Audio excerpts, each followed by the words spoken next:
The groups that spoke out Thursday afternoon here at the State House against passing the bill say it will only prolong the pandemic. The Indiana State Medical Association, the largest physicians group in the state, warned against passing it. So did the Indy Chamber, representing 2,000 businesses in central Indiana. Until now, Indiana lawmakers have been silent on employers requiring vaccines, except when it comes to Hoosiers working for local governments. The General Assembly passed a law last year prohibiting local governments from requiring proof of vaccination for employees.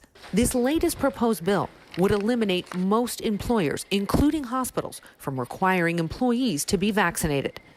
Businesses would have to allow medical or religious exemptions for employees, or allow a testing option, and businesses have to pick up the tab for the test. What the bill says specifically is that it would be at no cost to employees. If you do any kind of interpretation there, right, it's like the employer has a testing requirement and you can't charge the employee, so who's going to pick up the bill? It's the employer, right? Taylor Hughes with the Indy Chamber says that would be an extra burden on businesses trying to rebuild after the pandemic.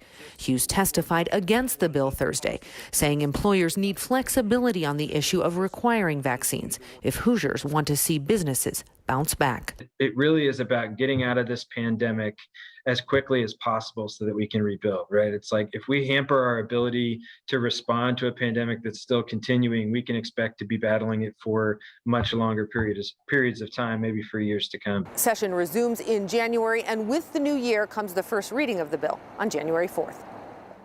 Well, the Indiana State Medical Association joined in the opposition against that new proposal. Several doctors also took the floor saying they're overwhelmed and need more people to get the vaccine. We are tired. We have been able to scale up ICU beds and ventilators, but we have not been able to scale up people. There are no more of me. There are no more nurses. So those speaking against the mandate ban were in the minority at the State House, and more than half of the House of Representatives are listed as co-writers on this bill. But the bill's sponsor says he is open to making changes to the proposal. 38 states have seen an increase in COVID cases, but Indiana is considered the least safe state in the country when it comes to COVID-19. That's according to a new study by WalletHub. Gina Glaros takes a look at the snowball effect between vaccines, hospitalizations, and deaths.